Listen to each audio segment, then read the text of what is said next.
귀한 찬양 감사합니다. 강하고 담대하라. 오늘 저는 설교하기 전에 고민을 굉장히 많이 했습니다.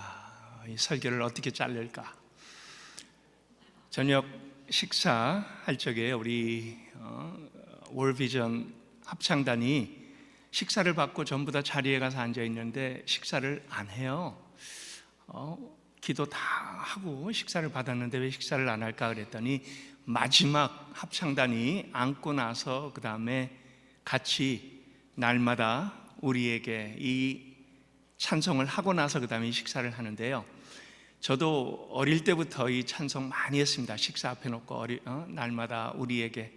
근데 오늘 제가 들은 건요, 천상의 목소리였습니다. 아니, 어디서 저런 목소리가 나올까? 아주 그동안에 들어보지 못한 그러한 그 날마다 우리에게. 그래갖고요, 제가 거기에서 고민을 시작을 했습니다. 설교를 어떻게 잘라야 되겠나? 태평양을 건너왔는데, 그리고 미국에서도 보니까는 뉴욕으로 워싱턴 DC로, 오늘도 뉴저지에서 그리고 또 필라, 아마 제가 알기로는 저 시내에 들어가서 또 그렇게 사역을 하고 여기까지 왔어요. 저 친구들한테 시간을 좀 많이 줘야 되겠다 생각을 했습니다. 그래서 아마 이 설교가 좀 뒤죽박죽 되더라도 이해를 좀 해주시고요.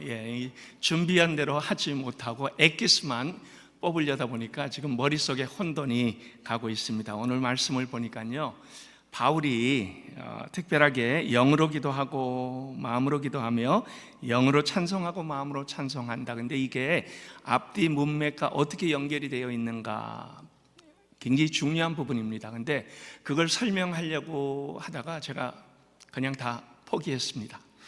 이게 설명하려다 보니까는 시간이 너무 많이 걸리겠다. 그래서 특별하게 영으로 기도, 그 다음에 마음으로 기도, 영으로 찬송, 마음으로 찬송, 여기에 초점을 그냥 맞추겠습니다. 바울은 15절을 보니까요, 어떻게 시작을 합니까? 자문자답으로 시작을 합니다. 자기가 먼저 묻고 그 다음에 거기에 대하여 자기가 답을 하는 그런 그 형식입니다. 그러면 어떻게 할까? 그렇게 시작을 하죠.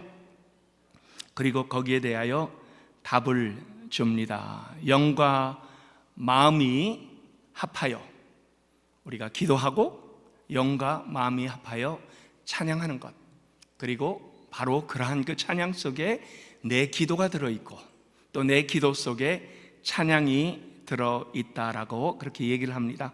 기도와 찬양, 이것은요, 둘이 뗄래야 뗄 수 없는 찰떡 파트너다. 찰떡 파트너. 우리 영생교회도 보니까 이러한 분들이 많아요. 부부가 아주 찰떡 파트너 같은 분들이 많습니다. 저도 제 아내하고 때로 그런 얘기를 들어요. 찰떡 파트너다. 저희 장모님이 지난 주간에 90회 생신을 맞이하셔갖고 제 아내가 이 주중에 애틀랜타를 잠깐 다녀왔습니다. 근데 저를 보신 어떤 분이 그래요. 사모님 어디 계세요? 지금 여기 없습니다. 굉장히 치근해 보였나 봐요. 그래갖고 목사님, 사모님이 안 계시니까 뭔가 어깨가 축 늘어진 것처럼 보이네요. 저는 전혀 상관이 없는데 아마 이 보는 눈이 그런 것 같아요. 그래갖고 그러한 거 코멘트를 합니다. 그래서 제 생각에도 우리가 남이 보기에 이 찰떡 파트너인가 보다. 근데요, 성경에 지금 보니까요, 여기에 보니까 한 사람의 에너지가 둘이 합쳐지면 우리가 그걸 뭐라고 합니까? 시너지다, 그렇게 얘기하죠. 에너지와 에너지가 합쳐져서 그래갖고 이 두 개는 시너지가 됩니다. 근데요, 여러분, 에너지 두 개가 합쳐진 시너지는요, 1 플러스 1이 아니에요. 즉 하나의 에너지가 합쳐지면요, 8배의 힘을 냅니다. 바로 찬양과 기도가 그러한 그 모습이다라고 합니다. 상호 보완을 합니다. 기도하다가 뭔가 마음이 허전해요. 그러면 찬양을 합니다. 그러면 또 기도에 힘이 붙습니다. 그리고 또 찬양으로 뜨겁게 그 찬양을 하다 보면은 기도 제목들이 떠오릅니다. 그리고 마음의 충만함으로 채워집니다. 저는 때로요, 새벽 기도를 마치고 나서 이제 우리 제2 예배실에서요, 기도하다 보면 막 찬양하고 싶을 때가 있어요. 근데 여러분 아시죠? 영생교회는 조용히 기도해야 된다는 것. 찬양하고 싶은 때 찬양을 못해요. 여기까지 올라오다가 꾹 참아야 됩니다. 그럼 어떡하죠? 집에 가서요, 저는 보통 물론 이 때로는 새벽기도 마치고 이제 운동하고 나서 집에 갈 때도 있지만, 이 집에 가서 저는 하루에 가장 좋은 시간이 커피를 내려갖고 마시는 시간입니다. 그런데 그때만큼은요, 하나님께 마음껏 찬양합니다. 박자도 틀리고 제 목소리, 하나님께서 저에게 주지 아니하신 한 가지 은사가 찬양의 은사인 것 같아요. 제 딸은 근데요, 또 돌연변이 같이요, 얼마나 찬양을 잘하는지 플러신학교의 찬양팀에 있다가 지금은 또 교회 찬양팀 리더로 섬기고 있습니다. 그래서 참 이 하나님께서 저에게 허락하지 아니하신 것을 딸을 통해서 보상을 해주시는가 보다 생각을 하는데요, 그러나 새벽기도 마치고 커피를 마시면서 상관없습니다. 하나님께 저는 사랑의 표현을 그냥 막 합니다. 찬양을 합니다. 혼자 찬양하지 않아요. 때로 제 아내가 옆에서 듣고 있다가 이중창을 합니다. 그리고요, 그 찬양이요, 하루 종일 제 마음속에서 얼마나 크게 귓전을 울리고 제 마음을 울리고 마음에 힘을 주고 다시 한번 제 걸음에 확고하게 만들어 주는지 모릅니다. 우리가 영어로 하는 찬양은요, 당연히 곡조 있는 기도입니다. 기도하고 찬양은요, 둘은 구별이 되지 않습니다. 하나가 되었어요. 찬양으로 시작하다가 기도로 이어지고요, 그 다음에 기도로 이어져서 그 안에서 또 찬양으로 다시 한번 힘을 받는, 여러분 금요 기도에 한번 나와 보세요. 이런 식으로 진행이 됩니다. 찬양으로 시작했다가 기도 제목을 내요. 그러면 기도하다가 말고 마음이 뜨거워집니다. 그러면 그것을 찬양으로 이어갑니다. 그리고 찬양이 한참 우리 마음속에 다시 한번 이 하나님에 대하여 뜨거움이 표현이 될 적에 또 기도 제목이 던져집니다. 그러면요, 그 기도는 훨씬 더 뜨거워집니다. 더 깊은 기도로 우리를 밀어줍니다. 그리고 밀고 당기고 세워주고 다른 차원으로 올려주고, 참 이게 저는 기도와 찬양의 모습이 아닐까 생각을 합니다. 기도에 집중하도록 만들어주는 것이 뭡니까? 찬양입니다. 그리고 평안을 주고 확신을 주고 기쁨을 줍니다.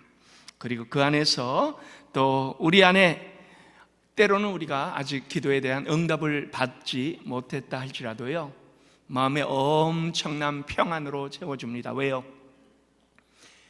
기도 응답이 문제가 아닙니다. 하나님과의 관계가 더, 하나님은 우리에게 이 기도를 통하여 그리고 찬양을 통하여 확신하게 만들고 다시 한번 집중하도록 만들어 줍니다.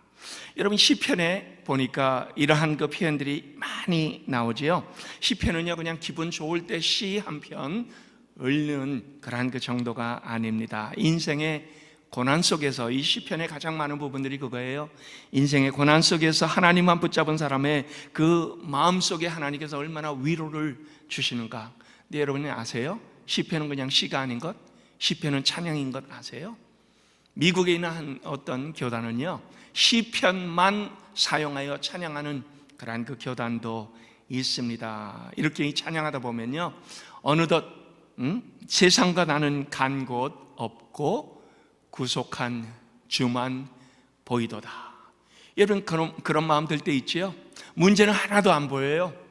여전히 문제가 많습니다. 여전히 넘어야 될 산이 있고요, 풀어야 될 숙제가 있고, 그 다음에 인생에 우리 앞에 다가서는 그러한 그 장애물들이 여전히 있습니다. 그런데 우리가 찬양하다 보면 그 찬양이 기도가 되고, 기도가 우리의 마음에 평안으로 채워지고, 그 다음에 세상과 나는 간 곳 없고 구속한 주만 보이는 그러한 그 모습이 되어 있습니다. 여러분 보세요. 홍해 바다를 건너 기적을 경험한 이스라엘 백성이 가장 먼저 한 것이 뭡니까? 찬양이었습니다. 찬양으로 하나님을 높였고 찬양으로 하나님께 영광을 돌렸습니다. 70년의 포로 생활 이후에 이스라엘 백성이 다시 귀환을 했죠. 예루살렘에 돌아왔습니다. 그리고 그들이 제일 먼저 한 것이 뭡니까? 하나님께 예배를 드렸습니다. 예배 안에는 찬양이 가장 많은 부분을 차지합니다. 저는 그래서요, 우리 지휘자님들, 반주자님들, 그리고 모든 우리 찬양대원들, 찬양팀들 굉장히 존경합니다. 왜요? 예배를 풍성하게 만들어주는 그러한 그 쓰임받는 부분들이 있기 때문입니다. 그래서 이 찬양은요, 우리의 간증에 곡을 붙인 것이나 마찬가지입니다. 자, 보세요. 광야에서 이스라엘 백성이요, 하나님 앞에서 다양한 그러한 그 찬양을 드렸더니요, 그들은 그 모든 기적을 경험을 했습니다. 그러나 그들이 찬양이 그치고 나니까 어떻게 됐습니까? 같은 입에서 불평과 불만이 나왔습니다.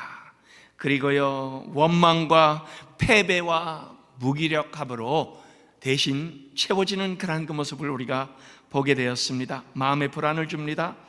그리고 하나님을 배반하는 불신앙까지 가도록 만들어 줍니다. 그래서 하나님은 우리에게 뭘 하라고 합니까? 힘들수록 찬양하라. 저는 때로요, 신방 가서요, 굉장히 육신적으로 힘든 분들이 있어요. 근데 찬양을 좀 들었으면 좋겠는데, 찬양이라도 그냥 틀어놓으면 좋겠는데요, 적막한 곳에 계시는 분들이 있습니다. 저는 꼭 부탁합니다. 찬양 들으세요. 찬양 틀어놓으세요. 찬양을 틀어놓으면 어떻게 됩니까? 그 찬양이요, 마음의 태도를 바꿔버려요. 그리고요, 그것만이 아니고 우리의 육신의 나음까지도 허락하는 그런 그 놀라운 하나님의 은혜로 채워집니다. 하나님은 우리가 이 세상을 이기는 삶을 살도록 만들었습니다. 그리고 그것이 뭡니까? 찬양과 기도입니다. 우리 영생교회가 이 찬양과 기도를 붙잡고 열심히 달려가는 귀한 교회 될 수 있기를 예수 그리스도의 이름으로 축원합니다.